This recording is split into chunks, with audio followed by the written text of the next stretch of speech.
Hello, and welcome to this episode of The Courageous Choice. I'm super honored today. We're welcoming in Edie Goldberg. She's the author of The Inside Gig. She's also the immediate past chair of the SHRM Foundation. She's an advisor. She's involved in venture tech as an investor and board member. She's a consultant, and she's got an exciting new book coming out early next year called Performance Enablement, which is a hot topic. We're all thinking about how we can drive performance in our organizations today. Welcome, Edie. Thank you so much for being with us. Thank you, Jamie. Thank you so much for having me. Yeah.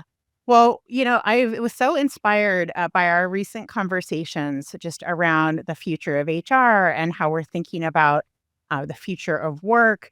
And I would love for you to maybe share a little bit about kind of what you've been working on and the things that you're thinking about, because it'll get us going on a great conversation today. I would say a lot of kind of what I'm passionate about is really the intersection of talent management and the future of work. So we have all these practices that we've been engaged in for forever. And lo and behold, the world of work has changed a lot. And it really requires us to change our practices. And we haven't been doing that. We've just been kind of sticking with the tried and true. We know those are best practices or whatever. But we need to kind of disrupt a lot of things that we do, from recruiting, which, AI is really having a huge impact on. And so, yes, I'm one of those people who's really excited about AI. I think the possibilities are more positive than negative. I know right now there's a lot of chatter about jobs going away and new jobs will be created. That's my answer. And better work. We'll be doing like more interesting work because all the easy stuff that kind of grinded us down will get done by AI. But when we think about how we've managed talent in organizations from, the start with my first book, The Inside Gig, AI actually was the technology that really helped us think about how we help people manage their careers in a completely different way. And I remember I was working for a large global company, and I was helping them to develop a career management philosophy and practices and how they were going to encourage career development within their organization. And I remember talking to somebody and they said, unless my manager dies, there's like no place for me to go. And I thought, you're in this huge global organization.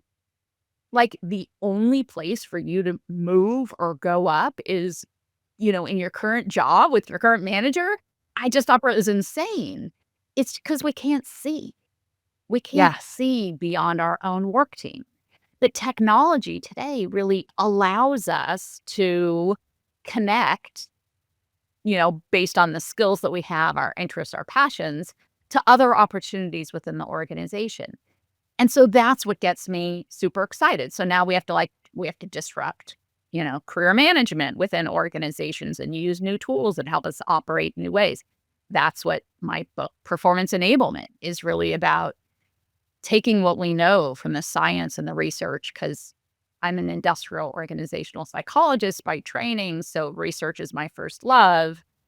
But really, there's a lot of stuff that we do in performance management that's backed by research and really important, and we should keep doing that. And there's a lot of stuff that we've learned that doesn't really hold water. Like, we aren't rational human beings. And so we don't necessarily, behavioral economics is, changed kind of how we think about some of the ways in which we manage talent. And so we need new paradigms about how we go about enabling people to be successful. And that's really what the book is about. But it leans into what I think is kind of general ethos that I see in many different conversations, whether it's in the AI world or something else, this more humanistic approach, a more positive approach. It's not a drag you down, judge you, make you feel bad. approach to performance management. It's the reason why everyone hates performance management. But I want to create a process that's uplifting, that helps us grow and be the best professionals that we can be. And that's what my new book is really about. That is so exciting. I mean, that intersection and opportunity in the disruption and in the pace of change and the preferences of the workforce, how those are shifting, and this opportunity that you're talking about around tapping into people's inspiration and helping. I mean, the truth is that most organizations are going to look totally different in 12, 18, 24 months than they do today. I know we're helping a lot of organizations with like org design and really rethinking things, and you can't design for where you are now, you're designing for where you're going, which really incorporates that work, thinking about how AI is going to change roles, thinking about how you can really invent opportunities for people to lean into their strengths. And so I mean, I find it such an exciting time to be in our profession, and I'm really looking forward to reading what, some of the research that you're doing around how that's changing and how organizations can kind of navigate that, because it's one thing like conceptually to understand, but actually moving from here to there can be a big lift, especially if you're a large organization. Are you starting to help companies do that work now? Yeah, I mean, I've been doing this for many years because of kind of what started with the inside gig. You have to just really think about, how do we disrupt the processes that we have? That's as a talent strategy consultant, which is really I wear a lot of hats, but that is my regular full-time gig. Um, and so, I love helping companies think about, how do we attract, engage, retain, develop, motivate our employees. And it's, not necessarily letting those old practices get in the way of how we make greater success for the future. Yeah. Yeah. So I can imagine there's like mindset shifts, both, for leaders, certainly for HR professionals and teams, but also, for our employees, right? I talk a lot about like, don't, like you said, don't limit yourself by what you can see today, boxes on an org chart or, Yeah. waiting for your manager to pass away or whatever, right? Like there's so many ways this could go. And it's almost like creating that opportunity for all parties to find those new paths that not only lead to individual success but organizational success. I often say to people, you got to grab this opportunity right and left. And, new things are coming about all the time. Like AI is really helping to develop like new opportunities and capabilities within companies.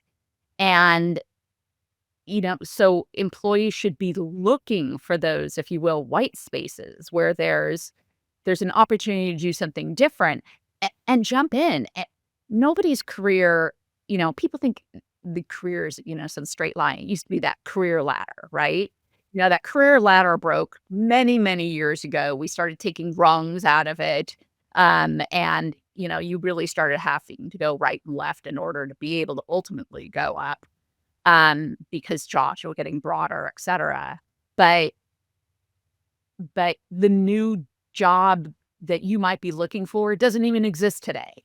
And so when it Yeah. does come about, that's, just you got to go for that. So I think it is about thinking about opportunities and not kind of holding yourself to it's just this one thing because something else might interest you more.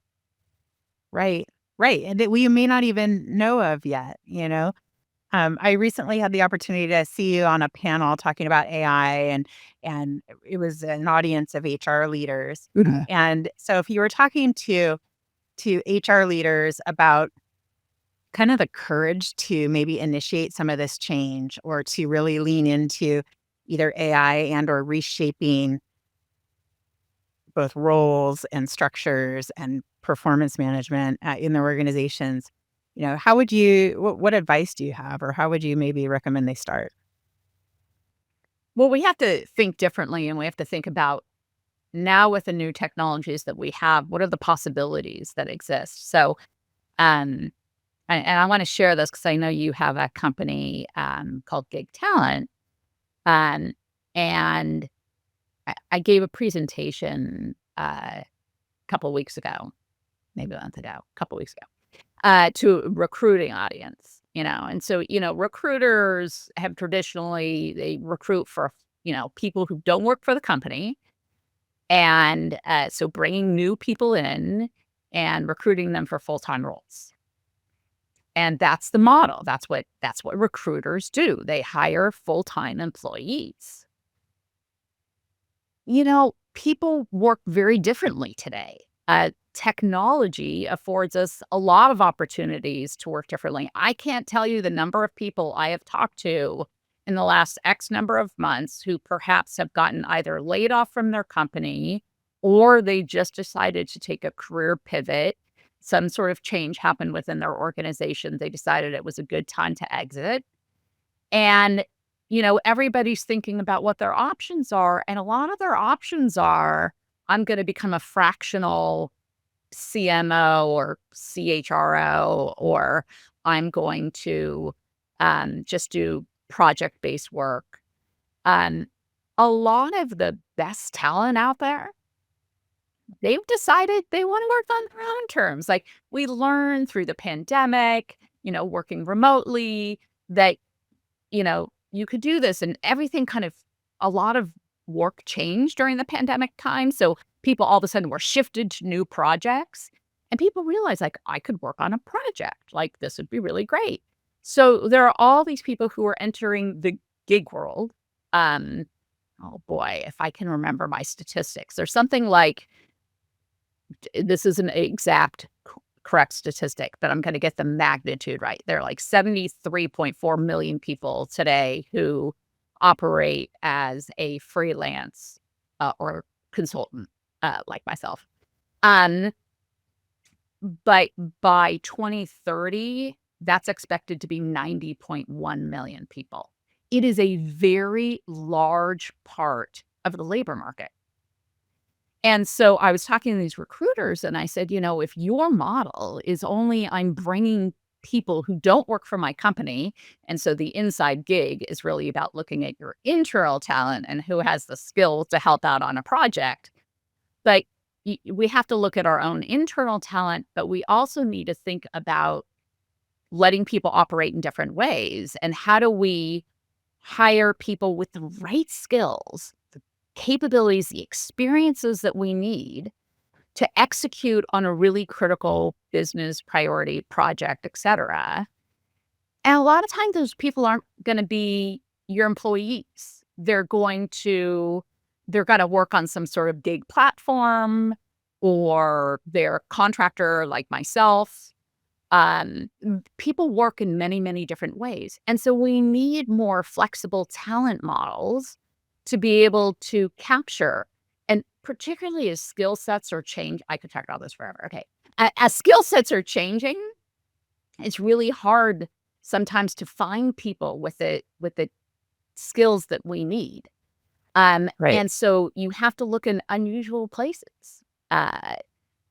And, maybe it's that somebody just got a, digital certification in some hot new technical skill that you need in your company. And now that they have this certification, they just, want to work on a project basis. So they're either freelancing on their own, or they're going through one of these gig platforms. So the people that I was talking to, they were really kind of shocked at this, like, wow, we have to think about that differently. We have to access talent differently. So I think it's just kind of the ripe opportunity in many different practices that we have, that the old practices might not be the best way. It's so interesting, and you and I, we always joke because we could talk about that. We both could talk about this all day, but it's so true. The talent is choosing to work differently. And I was talking to a CHRO recently, and she said, "Well, why?" She had a need for like a BP for about 6 months, and she's like, "Why would somebody good want to do that as a fractional person?" And so we had this really great conversation about people leaning into the things that they love to do, that they're really good at, their specific skill sets, and that even people who are, in the gig economy, they also love to be part of a team, and the idea of getting to kind of have that feeling for 6 months, something that's consistent could be really great, and lean into their strengths. So it was an interesting conversation, that idea that you said, where some of the experts, some of the really top talent are choosing to work that way, is a new concept for some folks to understand. And the flip side, I think a lot about, for organizations, what's the implication then when you're thinking about what's your value proposition to be an employee? I think there are some really great ones, but we have to be helping our organizations continue to shift that, because employees now, or people, the workforce, has choice, and they're more and more aware of that choice. And so, and you want to retain the best and the brightest for your organization. And so thinking about not only talent management, of course, but culture, how we integrate teams of internal and external talent. I mean, there's so many implications, right? We could just keep going. Yeah, there was a really great example a couple of years ago. I believe it was Intel developed what they call the freelance economy, or something like, within their own business. So these were actually Intel employees who didn't want to work full time. And Yeah. I did a case study on them. This was a number of years ago. But what they found was, some people, like one woman I talked to, she was very involved in Paralympics. So she really wanted to work full time, except for she wanted these like 3 months off that she could, be involved with the Paralympics. So she wanted to make that work-life balance thing work for her in her own way. We know many women have childcare responsibilities, or in these days, we might have parent care responsibilities too.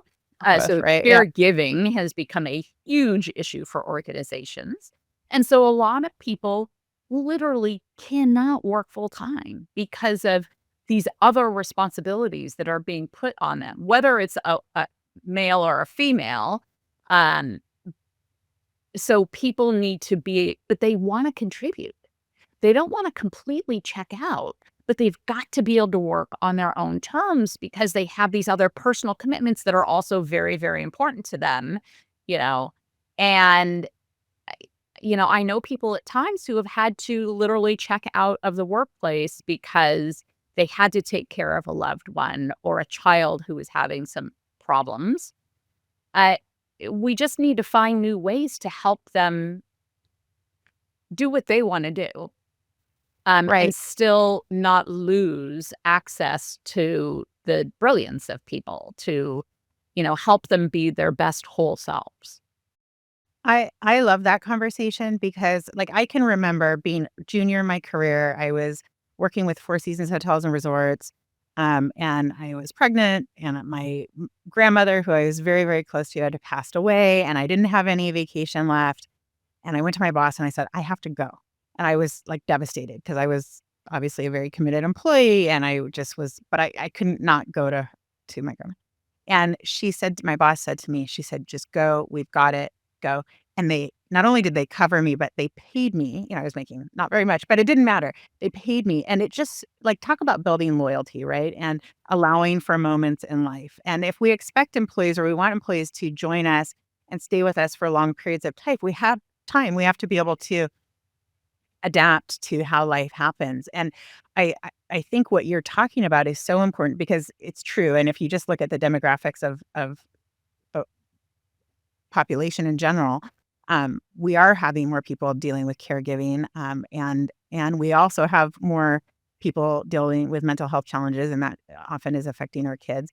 And so, if we can find ways to flex and challenge assumptions that might be showing up for us as leaders, I think it's really important, because I've heard too many times, like, oh, if you want some kind of adjustment, maybe they're assuming you're lazy, or, like you said, you're checking out, or they're just not committed. And that is definitely not, I would say, not the norm.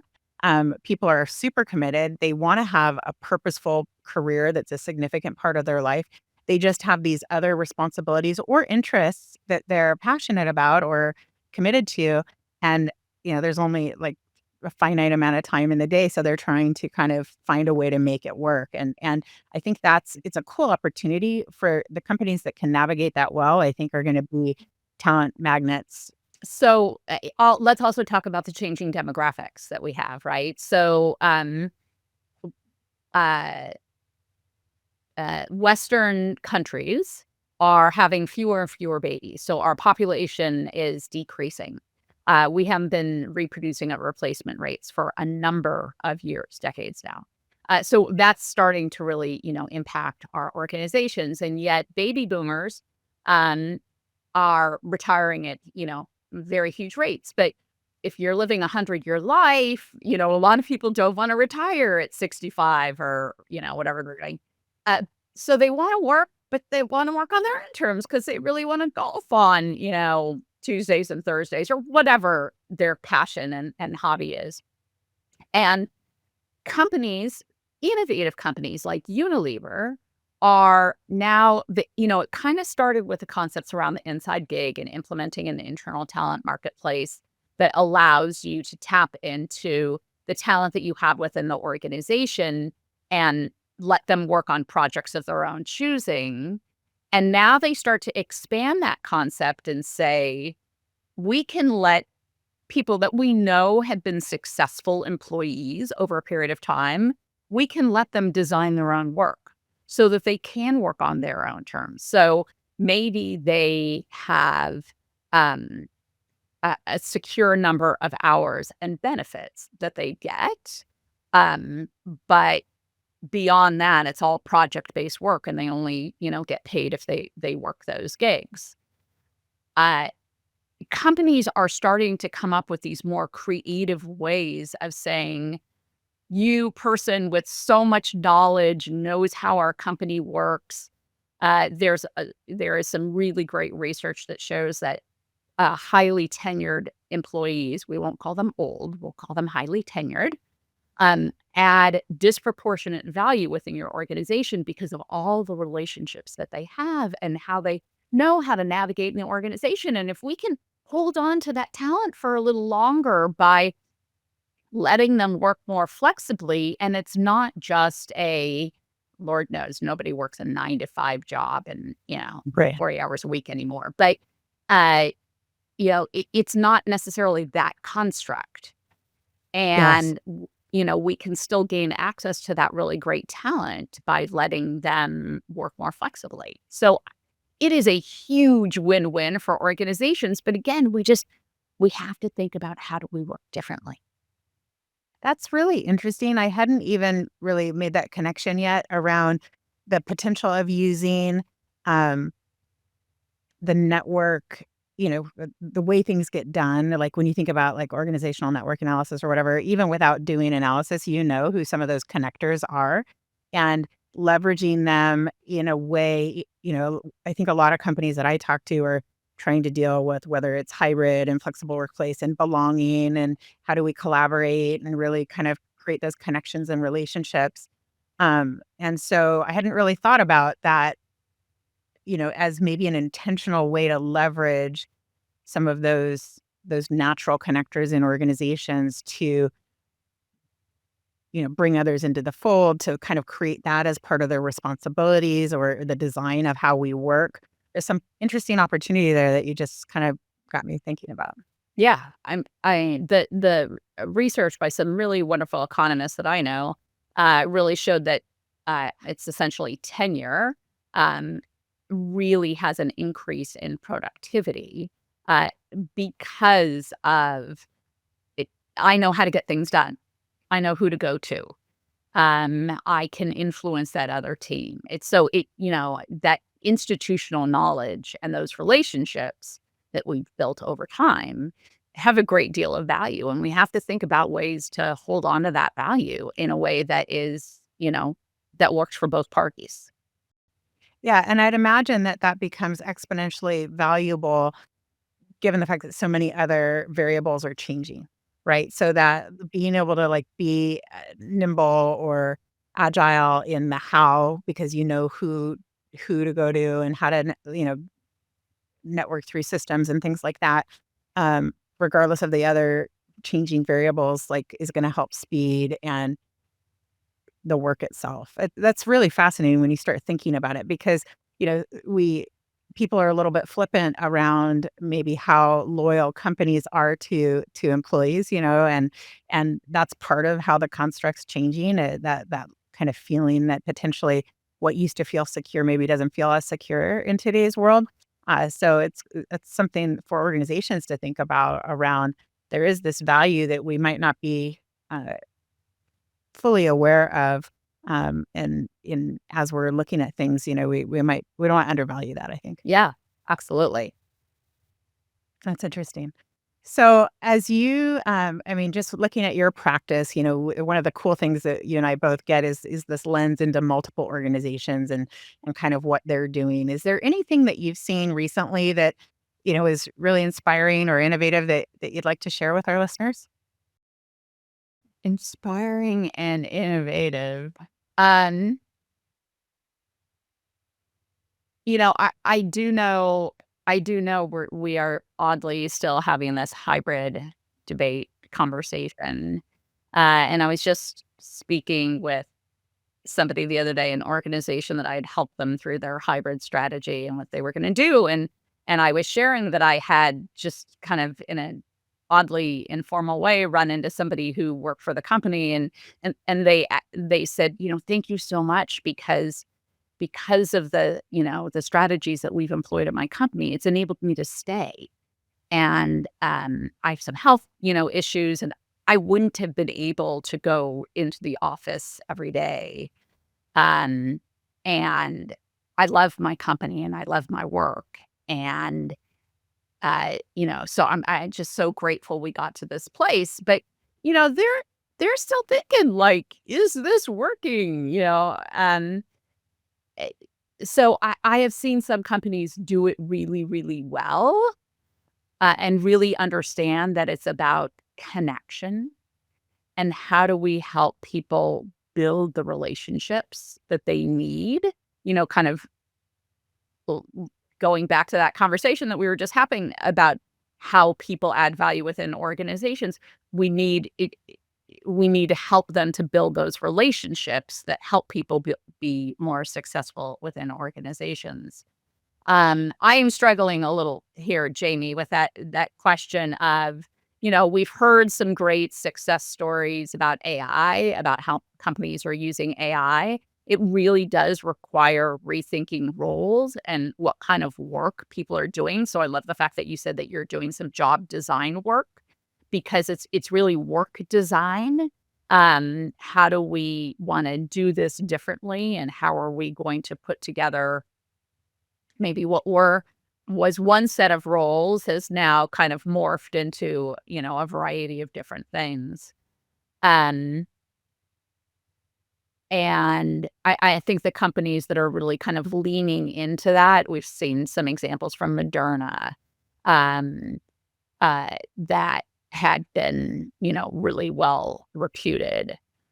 Um, I don't know if you saw that. There was a clip. I think it may have been their CHRO and CTO who was talking about how she basically built profiles of her executive team in AI, leveraging, assessments and data that they had obviously in a proprietary version. Um, and but then was able to use it to either predict how people would respond in conversations, understand why there was conflict, understand how to rectify it, maybe predict the right way to approach someone if you're trying to influence a decision. Like it's fascinating to kind of see the way that people are thinking about that. And I think your point is well taken. I almost think that it's like, yes, we're helping redesign roles, but it's almost about building that mechanism for ongoing adaptation because it's going to continue to shift as we come up with new ways to, leverage AI or to change roles. And so that, we know that one of the biggest skills that people are hiring for is like adaptability right. and being agile and flexible and all those things. And so that's, when I think about like the early workforce, how do we build those skills? How do universities and even high schools really be teaching like this is a critical need, even if it's not innate in your personal style, because the pace of change is just so big, right? And so how do we lean into those strengths for people who, maybe are more process driven? There's still places for that. It's how do we, adjust processes and be able to explain why and kind of walk people through those levels of change in an organization. So It's just such an exciting time. I have a personal mantra, which Yeah. is always be learning, Yes. which is really important today, right?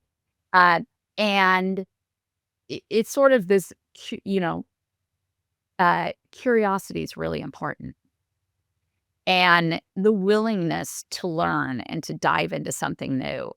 The people who are curious and who are willing to try and learn new things, those are the people who are thriving today. So if you ask, what are the skills? How do we build that into people? Um, I think, particularly college does teach these kind of, curiosity, ask questions, and learning be very important. I think that kind of problem solving and learning approaches that we learn is probably the most valuable thing that we get out of a college education, regardless of what discipline that you're in. But you don't have to go to college necessarily to develop those skills. And I think that's when people kind of get stuck in I'm a X and that's all I am. Then it Yeah. becomes who moved my cheese, because Right. that job maybe doesn't look like that anymore because, some of the tasks have gone to AI. Um, so people really need to be flexible in what they do and how they add value. Yeah. Yeah, and redefining, like you said, from a job or a title or the box on a chart or whatever, and really thinking about that value and role you play on the team. I think it's just a redefinition, almost at an identity level of what is what does that bucket of work look like for each of us? Now, I It get some yeah, people who debate this with me a lot, and I certainly debate this with myself a lot. But I've done a lot of research in career management, and we all think, that, and there's a lot of discussion that younger employees, they expect promotions to happen really, really quickly. And it's all about job title. That's what, I have to be a director, whatever. Uh, and so when I've done a lot of interviews and focus groups with younger folks and really try to get to, is it really the title that you're at? I mean, is that really, really what's important? And ultimately, they come back and say it's learning and growing that's important to them. They don't want to be stagnant. And that's what we have to focus on in business, is helping people to learn and grow. And sometimes the job title comes with that, but this is the part of the opportunities way over here. It's not up that ladder. If we're constantly learning and growing, we can access more opportunities. yeah, yeah, and sometimes it's those internal constructs like, oh, if you're a director and above, you get to go to these meetings, so you get access to the information, you get exposure to things, so it's an artificial, like, I need the title so that I have access, and so sometimes reassessing that, because I think in order for people to even contribute their best and really feel part of that build, we do want more information. We do the people who are absorbing and learning and trying to adapt, like, I always say I can do better at my piece when I understand the whole pie, or I can see part of the whole pie, right? And so that's how can we feel that for people and not make them feel excluded, but not necessarily just by attainment of a title, Yeah, I you know? think this is no burn on lawyers. My father was a lawyer his entire career. I have huge, huge respect for lawyers and what they do. But I know a lot of recovering lawyers in HR. So people Yeah. who followed a law career and then ultimately ended up in HR, employment law. I mean, it's all very, very similar. But um, it's this idea of, just because I have this degree in this field doesn't mean that's what I have to do. I can leverage that in a different discipline that takes value from what I had before. And so we do see a lot of people today pivoting to new careers. And very different. I mean, lawyer to HR is not a big shift if you were an employment lawyer, but a lot of people are really, really pivoting today. We saw that actually really start to pick up during the pandemic when people who were in the perhaps hospitality industry realized I need a more secure job, and they went and got some education and then pursued whether it be nursing or something in technology where they got, skilled in some of the newer technologies that we're having a hard time finding people with those skills. So lots of opportunities. You can pivot. You just have to be willing to learn. That is an exciting place to be. And, when you have that foundation of customer service, it's hard to go wrong because that's about connection as well. Um, I want to thank you so much for joining us today. If you think about just one word of advice for leaders who want to have impact or are leading through change, what's maybe one piece of advice you'd leave us with? I'm going to say think differently. Realize that our world of work has changed, that employee expectations have changed, that the things that we can do because we have new technology that brings us new capability, everything's changed. Not everything, but a lot of things have changed. And it's time to kind of look at it with a new lens. Bring somebody in, maybe from a different discipline, a different background than you, who can look at that differently. I love this idea of one of the things that the Inside Gig, my first book, really brings to companies is when you have a problem to solve and you bring in people from different disciplines, we actually can create more innovation around how to solve that because we all look at it with our different lenses. So bring in people who have different backgrounds, appreciate the fact that they do look at the problem differently, and that will actually only help us improve innovation and get to more innovative ideas. So that would be my piece of advice. So, Edie, I didn't ask you this question yet, but I really want to know about your personal stories of courage. I know, everybody on this journey, as we look back, there's different points that really stand out to us. And I'm hoping that you might be willing to share your own kind of points that stand out to you where courage showed up in your professional life or personal. So this is pretty relevant because so many people are getting laid off right now, right? It's hard. It's your professional reputation. It feels terrible. Uh, this is now almost 24 years ago, so clearly a success story. But I was a senior consultant at Towers Perrin, and they'd just done a huge strategy study, and they had decided that they were going to get rid of their human capital practice because nobody knew them for that. And I was the global thought leader in career management, learning and development, succession planning. I was a West region leader in performance management. I was and I was thinking, I knew this was coming, but I had great relationships in the company. I had a lot of skills. And I thought, well, they won't let me go. And I was told one day by a partner that I was being put up for partner. And I thought, well, okay, this is. And then the next day I was told they had to let me go because I was the global leader of everything they were getting rid of.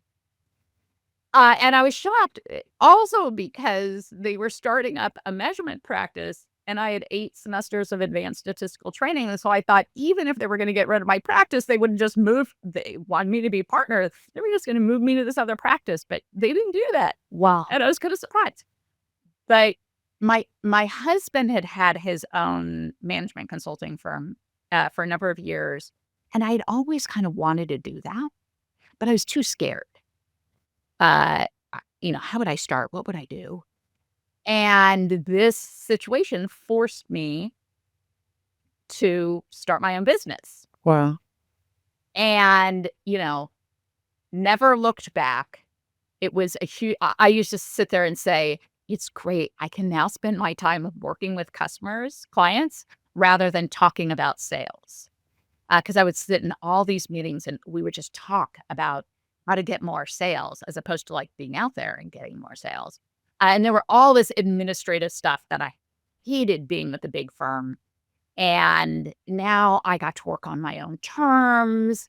I had, because of that, their decision to kind of get out of these areas, they actually let me tell my clients that I was going out on my own. So I took several of my clients with me, which was fine with them because they didn't want them to go to a competitor. They later regretted that decision, but that was on them, Yeah. not me.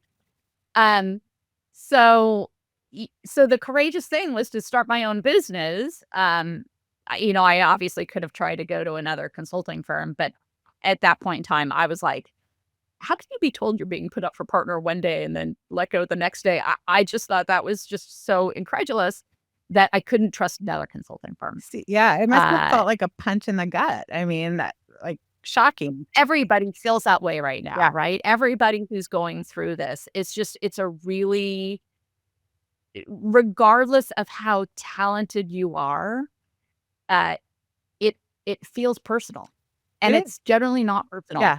To you, yes, Uh, it is when it happens, right? It feels, yeah, but but it was the greatest swift kick in the rear that I ever got. And I've had a wonderful, successful career since then. 24 years, I've had my own practice. And I've been happy and living my best life and doing great work with amazing clients and collaborating with amazing my associates. Goldberg and Associates really has associates. They are not just my cats. I provide. Um, and so it's been a great success story that I know so many people are going through that today. That my story of courage was to take that and force myself to start my own business because I'd always wanted to do it, was too afraid, and didn't really have an excuse until I got laid off. thank you for sharing that. It's that sometimes that nudge that we need. We talk about how sometimes it's a quiet nudge and sometimes it's really loud. But you had the courage to step through it and look what you've created and shared with all of us. Nice. Well, if you haven't read Edie's book, The Inside Gig, I highly recommend it. We're all going to be waiting with anticipation for the next one. It sounds super timely. Thank you so much, Edie, for joining us. And thanks for everyone for listening. We look forward to seeing you on the next episode.